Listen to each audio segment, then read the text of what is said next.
So with that, let me dive in. Um, Topic obviously is very close to my heart. Being a networker, it's observability, but from a network-centric point of view. And before I go really into the network side of it, it's I want to talk about a little bit. Is observability still, is it a reality now? You see it, you walk into different trade shows and go everywhere, and you see observability everywhere, right? Written on the walls. But is it really still a hype, or it's a reality? So I want to kick off with this Gartner slide. I don't expect that everybody would be familiar with Gartner hype cycle, but let me a little bit explain it, right? Because this actually is a very good way to express the new technologies, methods, techniques that are coming into IT industry.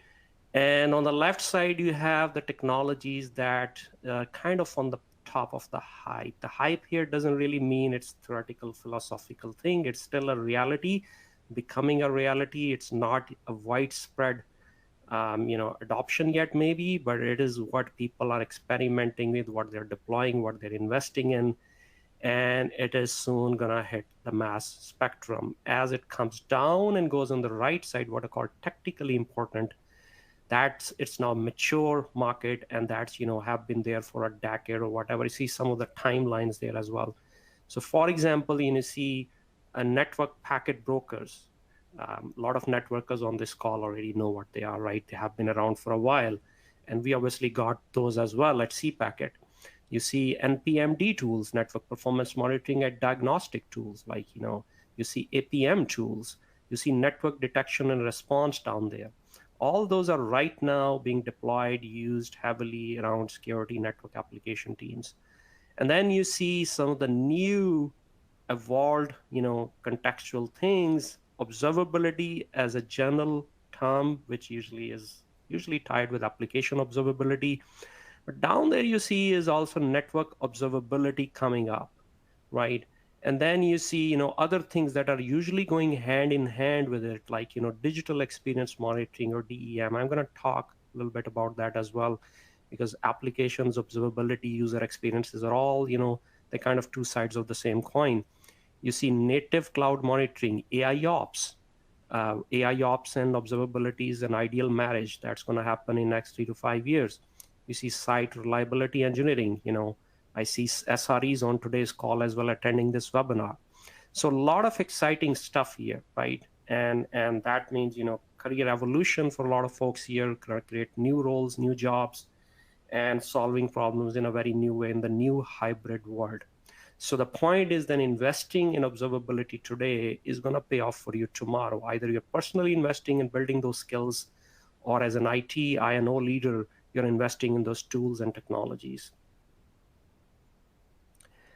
So some of the reality check as well, right? What I call state of observability, and my source here is Splunk. Splunk is talking a lot about observability, mostly usually in the applications context, but I'm going to bring the network angle to it, right? So the data shows that network observability users are twice as more likely to detect application issues early. And I'm going to talk about this application and network nexus today. They get 70% faster mean time to resolution. We joke around it also, you call it mean time to innocence for network guys, right? And when it comes to performance degradations and unplanned downtimes, the average cost of application downtime reduces tremendously, right? Look at the numbers here, from 23.8 million to only 2.5. Well, I mean, there is no ideal world. You're not going to reduce it down to zero, but it's a lot of savings for businesses, cutting down those unwanted expenses. So down there you see, service downtime impact, for example. When services go down, all of you who are in digital businesses, supporting those in retail, financial services, whatever, insurance, that the downtime is expensive, and the war room situation is never pretty. It's going to cause you not only revenue churn but also customer churn. The customer patience is shrinking. A lot of people who shop on Amazons and these days and all that, I mean, if things don't click, we move on, right? So people switch, and there's a lot of competition out there. Want those customers from you. You have reputation loss, right? They don't come back. you have customer satisfaction loss. All these are interrelated. So there is huge cost of downtime that you do not want the network to be reason of. Um, then observability, impact on the MTTR. Once you have observability in place, means those practices, tools, and techniques ahead of the time, because when the things are down, that's not the time to look for it. The time is ahead of time, right? So you see that how the ticket, or from opening a ticket to resolution, how that time shrinks. Again, you're not going to bring it down to zero, but the goal is to shrink that MTTR time a lot. So under 40%, which is a little less than half, you can solve a ticket under about 4 hours, which is, I think, outstanding, right? And then, you have 5 to 24 hours, still not bad, right? So kind of 70% of the time observability shrinks your MTTR pretty good. And then, you have issues that are more complex, you got to figure out, and they go longer than 24 hours before you close the case. Also, another angle is how the observability is used today in ITINO environments. You see application performance related issues and troubleshooting is about 75%. While this is kind of zoomed in graph, so there's really 2 points difference here. So you can see pretty much network performance matches the application issues. They kind of 73 and 75, not much difference, and security as well. So they're kind of evenly distributed. My topic today is not diving into security. That we have separate webinars focused on those, but just to give you an idea here. Okay, so another reality check. This is our own homegrown, right? Home cooked. So we have surveyed our own high quality customers, prospects, stopping by our booth, several CCIEs and networkers, cloud guys, and the sample size is indicated across 3 recent trade shows: Cisco Live US, Gartner IOCS in fall, which is very cloud-centric, trade show, and then Cisco Live recently, just last month in February in Europe, in Amsterdam, I guess. And we then created this holistic graph and chart here, just to give, like, when we ask this question to folks, how critical is network-centric observability for your environment? You see good 60% said it's critical, right? And then, so another 30, sort of about 29, 30% say it's good to have.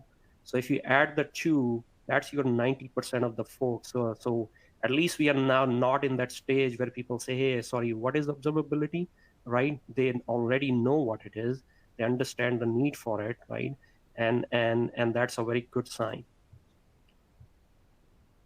So now that we understand that observability is no more just a hype, it's real, and that people want it, and that network-centric observability for networkers as well is becoming extremely important. Let's see what are some of the challenges they are dealing with, right? And how you wrap this into bigger conversation, because network is a support system in this new digital hybrid environment where you're either part of the application stack or a part of the security stack, right? And since today's topic is very focused on the application stack and observability, I want to make sure I dive into that a little bit.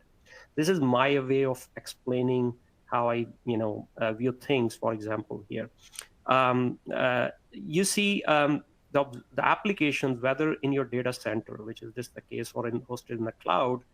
To the end users, they just care connecting to the application. For example, on your cell phone, you go to some mobile banking app, or you want to transfer funds, or you want to have a mobile check deposit or whatever. As a user, you're connecting to an application. You don't really know where it's hosted and how it's being supported on the back end. But the folks on this webinar obviously know and care about that, and they have to assure certain experiences to the end users. That's the scalability aspects of it under peak performances. For example, a retail application, if you're Walmart or Costco or whoever, you're benchmarking application not for February, March timeframe, but for Black Fridays and Thanksgiving, when your peak performance is going to hit, and your ordering applications have to perform, right? And so application team is thinking, worrying, all that, whether you're doing lift and shift or re-architecting applications, you're always working on that, your DevOps, your, app ops. But there is the underwater experience. Application teams heavily rely on the infrastructure team down there, which is the compute and the storage and the network teams, to really work as a partners with them to assure that experiences. For example, we saw under pandemic situation that the whole model got shifted. All that private VPN infrastructure that enterprises put, everybody working from home and started coming over the public internet, and now you had to deal with a different problem of assuring experiences and latencies and responsiveness. So there is this underwater world that the end users don't see and don't care about. They just see the tip of the iceberg. The actual application experience relies heavily on the underneath infrastructure, and network team has a very critical role to play there, right? And so, for example, your compute your server might be running above 70% of CPU or memory shortage. It's gonna impact all the VMs on top, or your network is below capacity and it has latency issues and whatever, and that's gonna cause again experience issues for the end customers. Um, a lot of modern applications, however, are being architected and put in the cloud. We all know, because cloud gives you the innovation speed that you can never achieve in your private data center, economies of scale and bustiness and all that stuff. But now you have a different problem introduced, because all that bottom infrastructure you had 100% control over.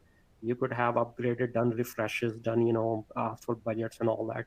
Now you're relying on a third party, which is cloud provider, to assure that underneath experience, and there are parameters and constraints and budgets around it, how much you can really get out of it.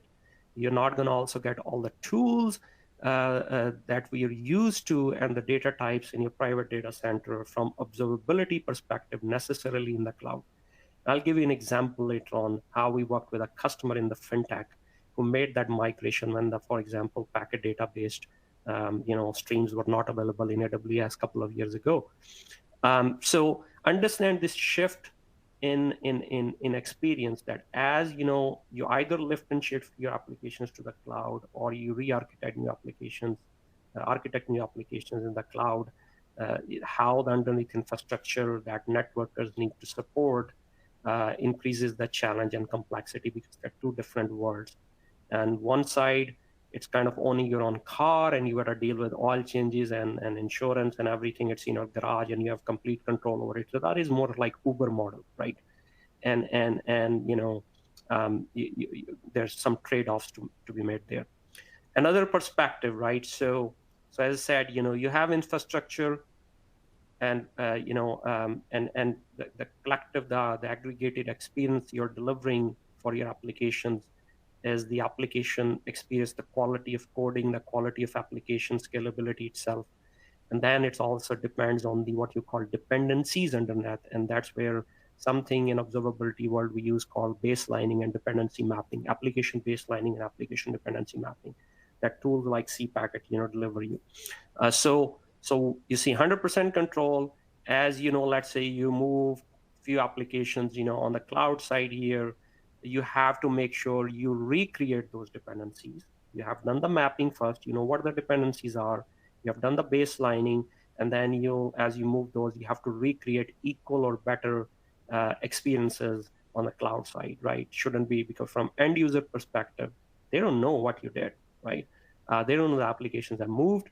They want consistent experiences from where they're connecting to applications, right? So you have some degree of control still, but you again are constrained by a lot of parameters that the cloud world gives you. So in my view, hybrid cloud actually complicates things, because it introduces a lot of new blind spots, a lot of constraints, a lot of skill challenges, a lot of the way you provision things, and what you can or cannot do, and supported or not supported by the cloud environment. And we deal with that with our cloud customers almost in every day. Yet another shift, right? A lot of enterprises are not relying now on single cloud as well. They're going to the next level. And the data shows that most enterprise now has about 2.3 clouds. I figure out the 0.3 part, but it's really the 2+ clouds, right? And you see the combination of AWS or Azure or something like that. And so now you have even next challenge, because you have to deal with very cloud native provisioning mechanisms and what they support. You have to use their cloud native quote unquote partial observability tools. They're very cloud specific. And for example, as a specific example here, you may get a VPC traffic mirroring service in AWS to get packet data if you're feeding to security tools for network detection response or for application forensics or whatever. But then you don't have any virtual tapping capabilities yet in Microsoft Azure. So need not only to step up and have simplicity through a single pane of glass kind of third-party tool like ours that makes it really simple. Doesn't matter which cloud you go to, it abstracts all those details from you, makes it really easy for you to get consistent observability out of different clouds and data center, and at the same time look at thousands, hundreds of branch offices. Whereas a typical banking application, for example, how you would need to support that as a site reliability engineer, as a network operation person, or even as a network architect planning your futures, right? So these are at least 3 tier of challenges. Like, again, to rehash, you have your private world, your data centers, going to the hybrid world, already complicating your job, and then going multi-cloud, even further complicating your life, right? And you need the tools and techniques that would scale with this transformation along the way without complicating your life. So we checked this, cross-checked it again back to the data, right, with the audience here, and we asked the question that hey, what do you need network observability for in your daily lives, right, in your jobs? Usually, what you use it for? We already know 90% of you want it or have it or need it, but then what you can really use it for? So you see, there's fairly distributed spectrum here. A lot of people say they need it for, about half of them need it for application performance troubleshooting and those type of issues. TCP analysis basically is another way of saying application issues, but TCP specific applications particularly, which are pretty common. And then security delivery, security forensics, again, good to see here, but again, not my topic today, but for security folks who are interested, you see that's another use case. And then you see user experience pretty high there as well, which is actually, as I said, the other side of the coin, same coin, which is user experience issues connecting to applications. And applications, they're kind of interrelated. So you can add those 3 kind of together.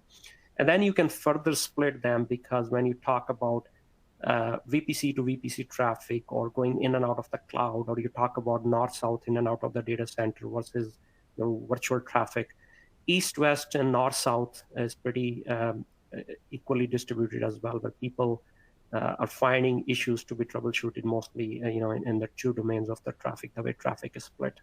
So pretty interesting. Click down, double click or whatever on some of those challenges. Okay, so let me a little bit switch gears here and talk about the networker's life, and how putting these things together to more real scenario, what I call the war room syndrome, right? Here I'm a little bit more focused on the network operations center kind of situation versus architects. So let's take, and this is frankly a very real example. So we have customers who are financial services and fintech, and let me give an example. You have this tax season, right, in US, and almost everybody's starting putting their W-2s and uploading and all that stuff, so including me. So you see that there is a tax filing SaaS application somewhere, might be active, regionally placed, however, is a different detail, but a lot of users trying to connect to those applications in the, maybe hosted in the cloud, and uploading, data, trying to connect on daily basis, weekly basis. It takes days usually. And you start getting this multiple complaints with your service desk that, multiple users have started complaining about slow response, right? And, now you're worried about customer churn because you're not the only tax filing SaaS application there, right? If the issue persists, right, they might start switching and never come back, right? And so you have to log the ticket and relate to the right folks, and you don't know at this point what is the issue, right? The case opened, usually network guy is always the first to blame. And it's like, if it is slowness, must be the network, right? And so I have my empathies for you, guys. So I mean, this is usually the case, right? So the network, that's where you got to have the tool that as soon as it lands on the network, blame desk, you have somehow to quickly isolate and triage the issue and figure out, is it the network or it's not the network? That's the first gate, right? And if it is an application issue, you point it to the application folks. If it's some other issue, right? You relate to the right desk. But if it is network or not the network, from network perspective, that's an important fourth point you have to solve. If you rule out, right, it's not the network, you go back and play your front nine holes, right? And if it is the network, then you have to go to the next. Now the monkey belongs to your shoulder, and you start figuring out what is wrong, where it is, right, when it happened, and who caused it. There are 4 Ws kind of that are important to figure out. And you need the tool to take it to the next level to figure it out, what you call RCA, the root cause analysis, as soon as possible. It has become a war room situation, and you see the MTTR clock down there is ticking, right? So how quickly you figure it out and how quickly you fix it, right, goes on your performance review, right? So that's usually the flow, right? A real example. So if we now look at, if it is a network issue and you have to solve it, you own the monkey, right? Then how do you answer those 4 questions? You usually go to your typical observability tools and the type of data you have available, usually 3 types. You have the log data, right? You see how scattered it is. Sometimes logs get generated, sometimes they don't. Depends how that particular tool is programmed, and it doesn't give you the in-between information, right? You have these, snapshots in time, but there's no continuity, right? You have flow data that is more continuous, right? You can go to the flow data, but again, you have very limited information from flow data as well. And then you have the packet data, right? Oh, nothing can get better than the packet data.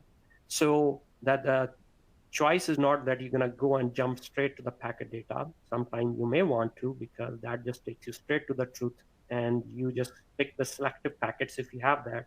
Specifically, if you have mechanisms, what's called before, during, and after, somewhere stored and captured, and there is a tool that has turned that data into actionable information for you, makes your life really easy.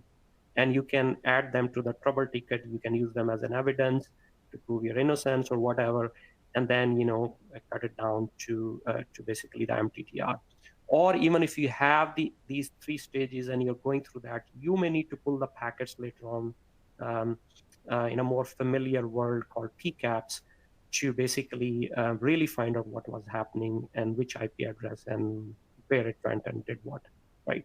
So having the most granular type of data from the network, I think that should be every networker's in every networker's toolkit. And that's an important. As a real example, I'll give an example. One of our customers in fintech, very close to the examples I'm quoting, went to cloud and was spending about several $1,000s a month on the cloud bill with something called flow logs, right? And not able to troubleshoot and figure out the issues. And then we launched with the cloud providers a joint launch, a feature called traffic mirroring and observability on top of that, with TCP analysis and all that stuff. And the person told us that, hey, why we didn't have this before? This really helped me, and I wish we already had it from the get-go.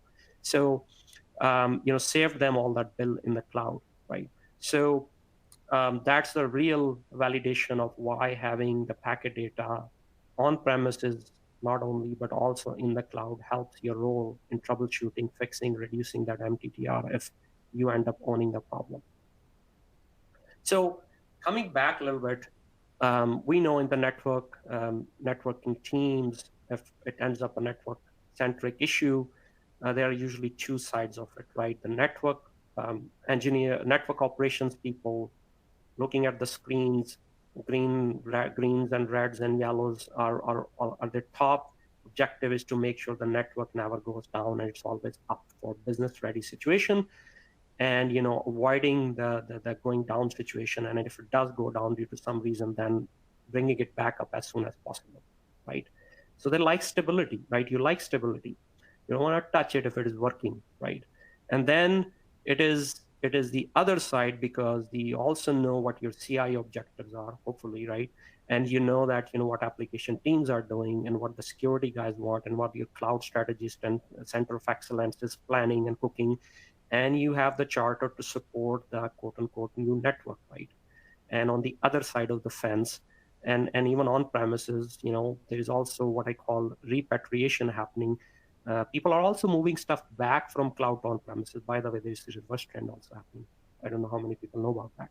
So you need to plan your capacity on premises, you plan your capacity and experiences from the network vantage point in the cloud as well. And the network architects and engineers are always working on that, right? Am I right now business ready? Am I future proofed? And next I'm upgrading to, let's say, to 100 gigs and whatever, right? So the two sides sort of work hand in hand, right? And it's like, how do you balance this out, right? So this is very interesting slide, and this is to help you. Challenge is like both sides, how to get the budget and how do I justify specifically the need for observability? Because in both situations, now the question comes up where the observability matters, right? Because it is much clear from my example in the fintech situation that when the things go down or services go down, observability plays a critical role in bringing those back up. But the architects might say, hey, what's the observability role for me? And I'm going to explain that here. Generally, it's very important that what the network operations and network architects do, they tie that to the top tier objectives. And that's what industry is saying as well. There is a recent research that says in 60% of the cases, network is now a strategic business partner to the CXOs, because network is increasingly playing a very important role in a lot of digital transformation, AI transformation kind of situations, just like hand in hand with applications and other line of businesses and other folks in the company. So you see how you draw this linkage. I've ultra simplified it. It's about, when it comes to a business, doesn't matter what kind of business really, it's usually about one of the two. It's about saving money or it's about making money, right? That's why you do the business. So so when it comes about saving the money, means at least keep making what you already are making and not lose that to your competition, right? You have to make sure that you support the business continuity. The business goes on, the applications don't go down, the money making applications, and the users don't get frustrated, right? So you avoid revenue and customer churn. If you go one level down, what does that mean is, from IT operations and applications teams perspective, they want to make sure that avoid and reduce service outages and disruptions, and restore the services fast if they go down. Reality is they will go down, right? There's planned and unplanned downtimes and all those conversations. They have some numbers, right, that show you really the impact. And it's important for the business leaders, for the CIOs, for the VP directors to understand how important, how quickly it can hurt if they undermine the network, because network usually perceived as pure plumbing, which is not the case, right? It's not important until it becomes important. It becomes important. So you see, the data shows that on average, I've quoted the sources here for an IBM report and others. It costs enterprises on average 1 million to 5 million per hour for a business application service down, right? And the damage can be more, because when a network is down, network is the connectivity not to one server or one application, usually to many. So this number can multiply pretty fast. And it costs enterprises on average 1.23 million per breach. Again, a security angle, because initially when the applications are suffering, there is a different conversation, not in the scope of today's conversation. But initially you don't know it's a DDoS attack or it's a experience issue, really. You have to usually also go through that kind of gate where you determine, no, it's a performance issue and not a security attack. But either can bring the application down. The point is, right? A malware, for example, ransomware. So whatever the case, there is a cost to the business every hour, every minute. And then the cost you're going to incur afterwards in terms of lost opportunity, reputation, legal costs, all kind of stuff. So, and if the application does go down, it's still costing you the same way, but you're trying to recover and bring the businesses back up, as soon as possible.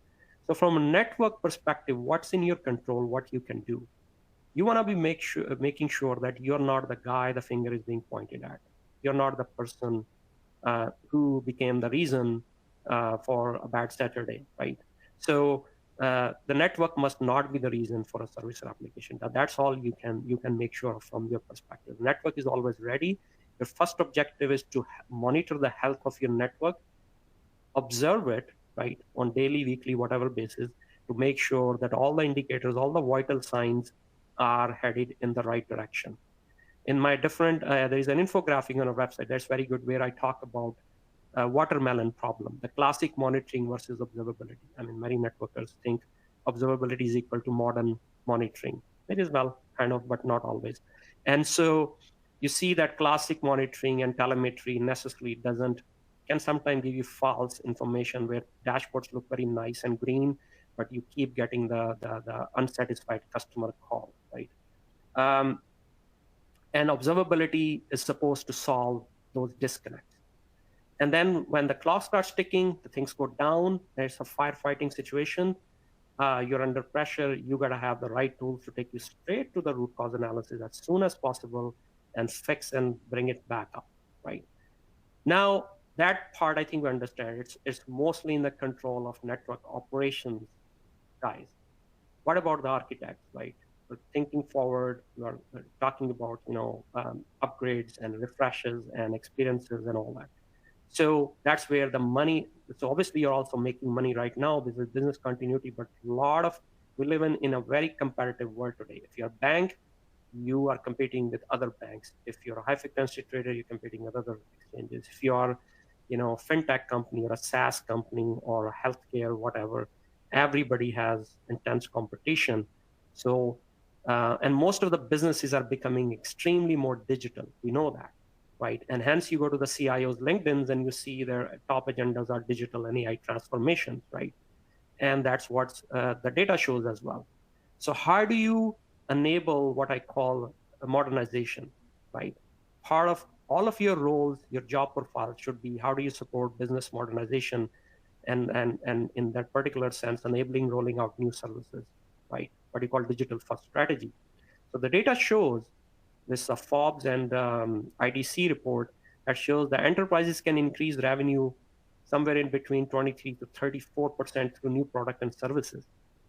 And they also say that this is the single largest source of increasing revenue for them. That shows you the importance of digital transformation for pretty much any business out there. So what do you want to make sure from network angle that your network is ready and not be an obstacle? Like everybody's ready to launch the greatest app, and the network guy says, "Oops, sorry, I got to still upgrade my switches," and that's not the time to do that.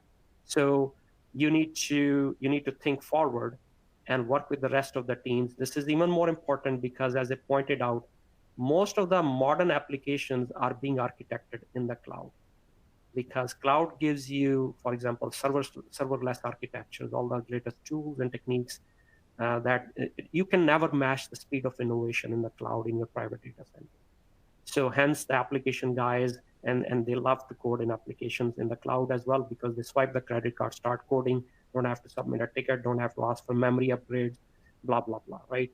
So the network team needs to get along with that trend and be cloud network savvy. The network, however, in the cloud doesn't work like the network, like the CCIs know, the CLIs and all that, like in your private data center. It's more of a network as a service, right? And so not the topic today, but the idea is to make sure that you understand the hybrid world. You're ready for both the business continuity side and the business modernization side, and that is your role, and that keeps you relevant. So, and in that phase, the question that I think I might need to go back is how the observability play in that? Because once your application team is going to start coding these applications in a new infrastructure, like say cloud, you need to troubleshoot, test, go through a process, way before you're going to roll them out into commissioning, right, and production. And during that, you need the tools. Even the application guy is going to come and say, how do I measure my experience? How do I test it under peak performance? How do I see where it's breaking? How do I see what the response times are, what the latency looks like? You need observability tools in place when you start even building alpha, beta, whatever stages and MVPs, right? Um, so how do you get funding for all this, right? You know that, yeah, you got to do this, but is it easy that you go to your management and ask for the budgets, and do they realize the same importance that you are, how strategic you are becoming in this digital transformation initiative that they have on their LinkedIn, right? So we asked this question, that how is network-centric observability funded your organization? And pleasantly, right, we see that actually a lot of people have their dedicated budgets and control as far as they can make a business case. Like I'm trying to help you out here in this webinar to make that business case, align it with your business objectives, not as a silo, disconnected entity. And then, I think you can get some dollars there to spend on the tools you need. And then also dedicated budget, about 33% have already dedicated budget, call it instrumentation, call it monitoring, call it observability, whatever it is, right? And also then another percentage is, it's still easy to make a case. There's really a small percentage that say it's very hard to make a case. I think they can also do a better job by listening to this webinar and maybe move to the other buckets. But the point is, at least three entities here, if you add them up, you have dedicated budgets now. I think the management understands that it is important to have observability, including network observability, in place, because they understand otherwise they're not going to be rolling out what you call the transaction velocity, business acceleration, time to market under competitive pressures if any part of their infrastructure is behind, be it compute, network, or storage. Okay, and that's takes me to my last section, which is like, what again, how you need to think about it, being the networkers, right? The role of the new network team, in my view, there are three things, I would suggest.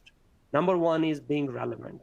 Be relevant, understand your business objectives, align with your CXO, and I think the slide started going back. Align with your CXO objectives, understand what they are, right? So you're speaking the same language, and you're aligning your operations plan with them. Make the network and your job relevant strategically, not just operationally and tactically. Be proactive. Do not let the network be an obstacle for business continuity or business modernization objective, right? Think ahead, right? And have the tools before it becomes a war room situation, often. And be equipped, right? To avoid that, obviously, you need, ask the right tools and trainings for the new hybrid world. Justify budgets by aligning with the application and security, because network, when wrapped with applications objectives or security objectives, makes a lot more sense than as a standalone entity.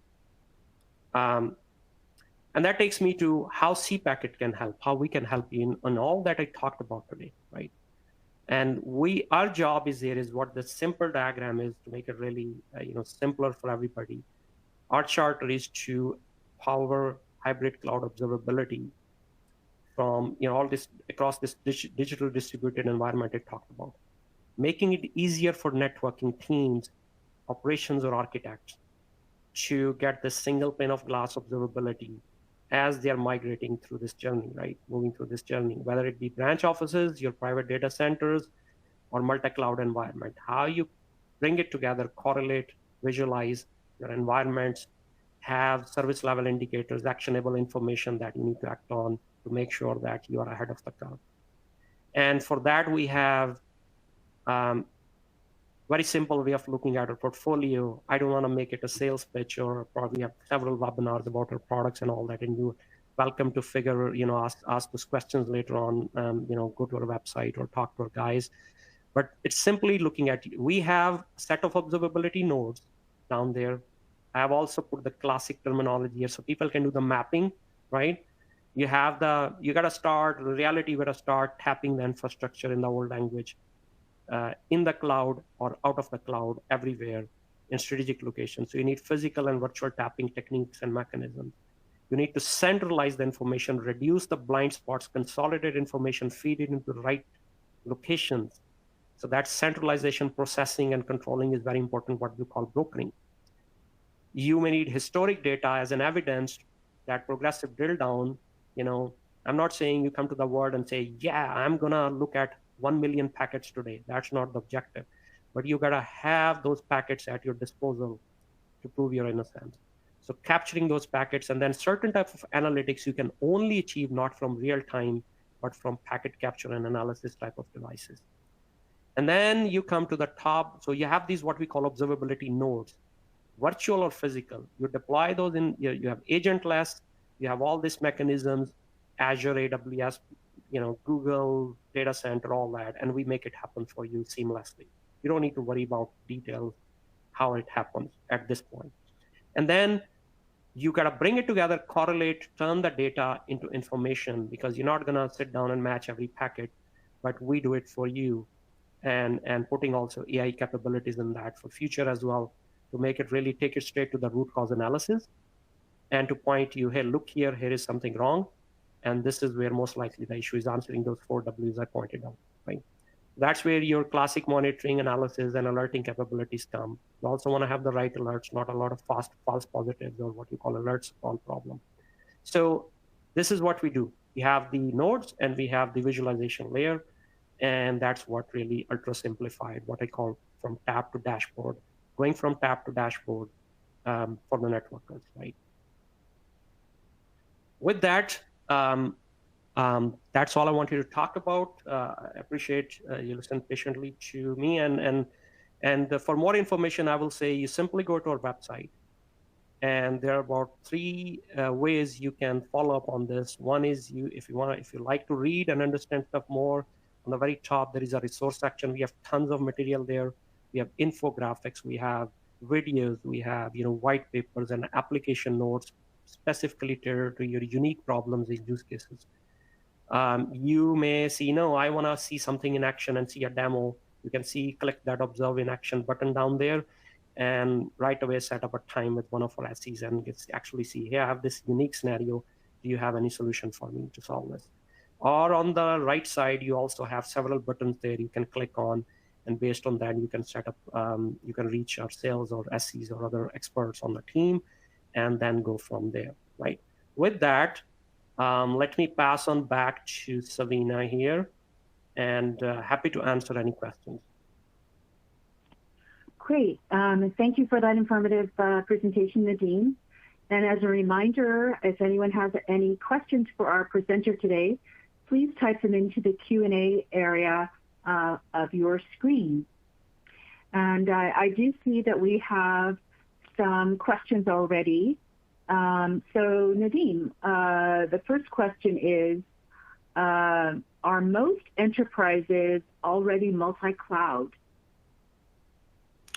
Okay, short and sweet question. So yes, so it's increasingly they are becoming multi-cloud. And if you look at the timeline, there was a time in this recent decade, kind of 2010 and afters, where enterprises started migrating to cloud, and last 5 years particularly, they became hybrid cloud. And now last kind of 3 to 5 years, increasingly they are going to multi-cloud, yes. And as the data shows, mid to large enterprises are also now going to multi-cloud, and they at least have 2 cloud vendors. And there are multiple reasons for that. Obviously, they don't want to be locked into less like single vendor lock-in. There are multiple other reasons. There are also that every cloud offers something different advantages. A conversation for another day. But there are reasons they have for that diversification. And the answer is yes, most of the enterprises are continuing to go multi-cloud.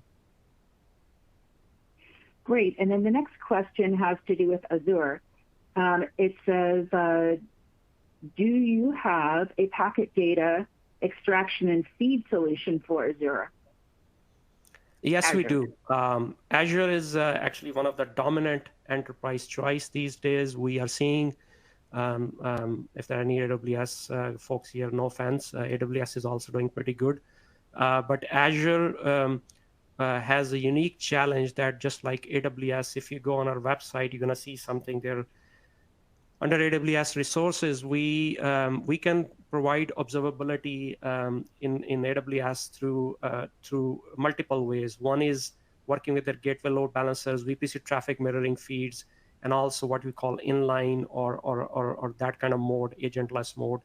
In Azure, you have only one choice. You don't have still VPC traffic mirroring. So actually, we are the choice, right? So if you want to have very granular network-based observability in Azure, cPacket should be on top of your list because we have figured out a unique way with them to provide you that. So yes. Okay, great. And the next question is, how much packet data can you capture and store, and for how long? And can you analyze it at the same time? Very subjective question, but the answer is it depends on you.